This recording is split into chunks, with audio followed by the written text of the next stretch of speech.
Steven Milhausen here from DAZN. And if you're a pro wrestling fan, he really doesn't need too much of an introduction. The star of Lucha Libre, now the star of Lucha Libre for WWE NXT 2.0. He challenges Braun Breaker for the NXT heavyweight title this coming Tuesday night, live on Sci-Fi, 8 Eastern, 7 Central, and 5 Pacific. The one and only Santos Escobar. And I have to admit, I talked to a lot of boxers, a lot of MMA fighters, a lot of pro wrestlers. I have to say, that's in my top 3 backgrounds, my friend. Muchas gracias, Steve. Thank you very much. Man, you got all kinds. Now, which one out of those belts and masks and pictures, which one is your personal favorite? That would be up there. Was the first. That's the CMLL. That's a Mexico promotion. Was my first individual world title that I held. Campeonato Mundial Medio, middleweight. Yes, sir. It was, back in 2009. Yeah. How were you in 2009 compared to 2022? Two parallel universes, way different. You know, sometimes I watch some of the old matches that I had then, and then some others from 2004, 2001. Oh God. But that's the process. That is, and no one ever has. And listen, NXT 2.0 is evolving, and all the talent is new, young talent. My first match on TV was terrible, not to be watched. Probably 2001. Now these guys and ladies, athletes, have their first matches on TV, and they knock it out of the park. It's just different eras, different times, you know, but it's the evolution that happens that matters, no? How have you evolved, like you said, since 2000? Like, what is, since you've been in WWE, what has been the biggest evolution for you? Because I know it's hard and I've talked to Mexican stars in the past of how difficult the transition is from whether it's CML or AAA or New Japan and making that transition to WWE. How hard was that for you? It was challenging, mainly because I've been around in other companies and performed and done other products. And every company has their own product. And of course, the essence, the roots, the basics, which is knowing the craft, that I knew.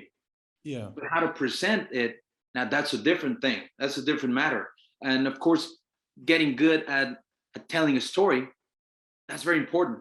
Because before I was more committed to just showing off, you know, showing off the body, showing off the moves, being the champ, getting that spot. Whereas here, I'm more concerned about the product itself. And I want to add up and I want to make the product better.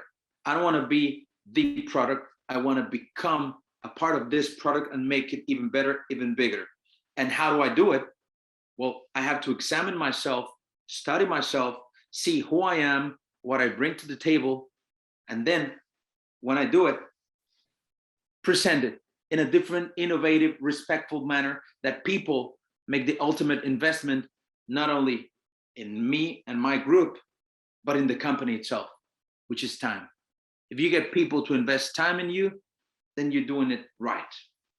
How long did it take you to make, like you said, make that transition from, like you said, more doing, I don't want to say high spots because I don't want to take away from guys that do them, but more from the acrobatic style to now, like you said, getting more into the storytelling, not getting the fans and also getting the company emotionally invested in you so you can be put in positions like this. How long was that transition for you? Oh, I'm still learning, but but you know, the thing about it is, you said a concept. You just mentioned a concept that is very important, and it's emotional investment. Yeah. Now, my mindset before I got here, and let me just say this, the Performance Center is just that. It's the best performance center in the world because they teach you that. They teach you how to perform properly. And so my mindset was a good acrobatic, life-threatening move will get people invested. And yes, don't get me wrong, it does. But then I found other ways to do it. Yeah. So now if you watch any of our matches, I get you invested emotionally, but I also give you the moves. So now I have this combination of what I used to do and they taught me how to do it. And you have this melee of a different hybrid of my own product, my own personal product that I had before and that I have now. And it took probably the first year here, training, showing up every single day, twice, 3 times to the PC, having these one-on-ones, watching the matches, dissecting the matches, and just changing my mindset into becoming this entertainer, athlete, larger than life character that portrays real life stories in a ring. Was there ever a frustration point for you to where like you felt like you weren't getting it, or it wasn't going the way you wanted it to go, or it wasn't going the way that maybe people in the back were expecting it? Was there any point of frustration with you or them, or contention at any point? The one and only frustration that I had was when I got here, I hurt my knee. And so I had to go through surgery, and that was frustrating because in Mexico, I was rocking and rolling 6 or 7 nights a week. So I was working. And then when I got here and I got hurt, the main frustration for me was they're going to think that their investment was not a good one. That's what I thought, because of course, they're investing in an athlete that's already established. What you expect is for that athlete to do the same thing he's been doing, but here. And I wasn't able to do it. And they put me through surgery, rehab, and they trusted me, and they keep trusting me, and they gave me the opportunity to shine. And I did it. But that was a frustrating moment when I got hurt. You check off a lot of boxes to where, in terms, because I'm Hispanic as well. And, I watch a lot of the Hispanic stars, and it seems like they've never been able, except for Eddie Guerrero, Rey Mysterio, it's been extremely difficult for Hispanic stars to get over in WWE from making that transition from Mexico to WWE. And you check off a lot of boxes. You're a good looking guy. You got a good build. And the one thing I think you have is that you have that charisma. You come out and you pop out at the screen like a Braun Breaker, where you guys just pop right out to the screen and you want to see you in the ring. And do you feel that you are the next big Hispanic megastar since a Rey Mysterio and since an Eddie Guerrero? Well, thank you so much for your words, first and foremost, because that's exactly what I'm aiming for. That's exactly what I want. I want my people, mi gente, to see that in me. And if you can see it, then maybe everyone else can see it. And to your question, yes, that's my aim. That's what I want to do. That's what I want to be. That's who I want to be in this company. I want to be the best Latino in the company. And the way to do it is just like you said, check the boxes. And if there's a box that you don't completely check, then work on it so you can check it. And that's what I've been doing for the past 2 years. And as of right now, not just me, but all Legado, Raul Mendoza, Joaquin Wild, Electra Lopez, La Madrina, we're ready. I think you got to be ready for the show. Sometimes the show will call you, whether you're ready or not. But when it doesn't happen, then just keep working, keep grinning, keep just getting there and be ready. And I realize now that we as a whole and individually, we're ready for that. Man, you stole the LWO's logo there, my friend. Baby. You stole it. You stole it. Come on, Santos. I just borrowed it, which is very different. There's 2 different concepts there. I'll let you slide with that one. And Are you accusing me of lying, stealing, and cheating? I'll take it. A couple more questions, Santos. So thank you so much for the time today. It's greatly appreciated. And, back to what we were talking about a little bit, have you talked to Rey at all?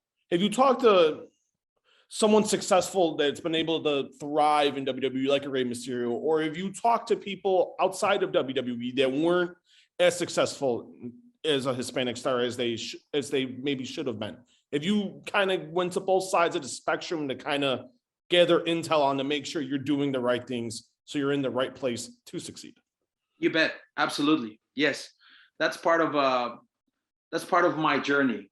Always account for all the people that's been here, that is here. Of course, Rey Mysterio is one of them. And I don't know if you remember last year in Halloween Havoc, he lent me the same gear he wore at Halloween Havoc, and I wore it. I had to drop 10 pounds to do it, but I gladly did it because to me, it was just a way to be. When I was 13 years back then. Yeah. Now, fast forward, and I'm able to just be a part of it somehow by wearing that gear. And so I'm always in contact with him, with Dominic, other stars like Alberto Del Rio, for example, Sin Cara, or, my Mexican superstars from the Mexican scene, Pagano, Psycho Clown, all of them. And we're always in contact because the one thing that I don't know is, of course, I feel how I perform, and I have the feel when something is good, so, not so good, but they have the perspective. Yeah. And the only thing that gives you clarity is distance and perspective. And so they can tell me, bro, you're looking good in this, you're looking good in that, maybe work harder on this. How about you change your body back into that, cuerpo perfecto de la lucha libre? And so, that's the kind of input that you want. And of course, when you come back from that ring, you have right there the Heartbreak Kid.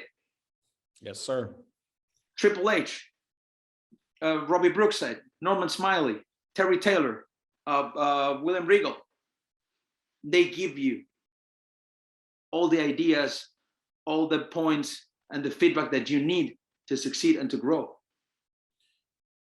How much did that hurt, losing William Regal? I saw you retweeted something he had this morning, so I was just, that kind of just like struck something in my mind before we talked. Yeah, Regal to me is a very important person, personally. Yeah. When I first did my first tryout, my first and only tryout, which was probably 2009-ish. Oh wow, I didn't know it was that far back. Okay. Yeah.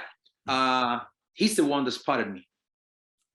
From the moment he saw me, he said, you got it. You got what we need. You got what we want. Of course, it was not his job to hire people. Yes. His job was just to spot people. Nothing came out of that. But then as the time progressed and as I evolved as an athlete, and I kept kept doing the right moves and checking all the boxes you mentioned before, we always kept in touch. And then eventually I was able to come. And once I got here, of course, it was that feedback. It was that opportunity to be one-on-one with, with the people that can teach you, much like Triple H, for example, or Terry Taylor, or the Heartbreak Kid, which to me is just, sometimes it's unreal. Right? It is. Because you have the Heartbreak Kid here face to face telling you, you're doing good, kid, do this, do that. Or when you screw up, they give you the business. Yeah. And your face is not that of a person that's being given the business, but you're more like just in awe, looking at them. And, like you're looking at the star, and you're like, oh, yeah, of course, I will get it right next time. I'm sorry, sir. But, that is just a whole lot of emotions that keep coming. They just keep coming. And I think that the best thing that I can do is just absorb it and then put it out there with my work. And we'll end with this. What would it mean to dethrone the hype train, not the hype train, dethrone the Braun Breaker train and become the NXT heavyweight champion? It would mean the world to me, because that is the one thing that I think I need in my tenure on NXT. Now, whatever happens after that, who knows? But that title needs to be here. There is some space you got there. You don't even have to move anything. You can just extend it out a little bit. I think you got plenty of room there still, Santos. I see a couple little places there. Yeah. I think it would work. I'm already thinking of places. Yes. Heat challenges Braun Breaker coming up on Tuesday night. WWE NXT 2.0. You can catch that heavyweight title match on Sci-Fi starting at 8 Eastern, 7 Central, and 5 Pacific on Sci-Fi. We've never chatted before, so this has been fantastic, Santos. Thank you so much for the time today. It means a lot. I'm jealous of your watch. I'm jealous of the handkerchief. I give you credit. You got that nice tucked in too with the t-shirt the t-shirt design you stole, but we won't talk about that though. Thank you so much, Steve. All right, talk soon, Santos. Best of luck on Tuesday night. Gracias.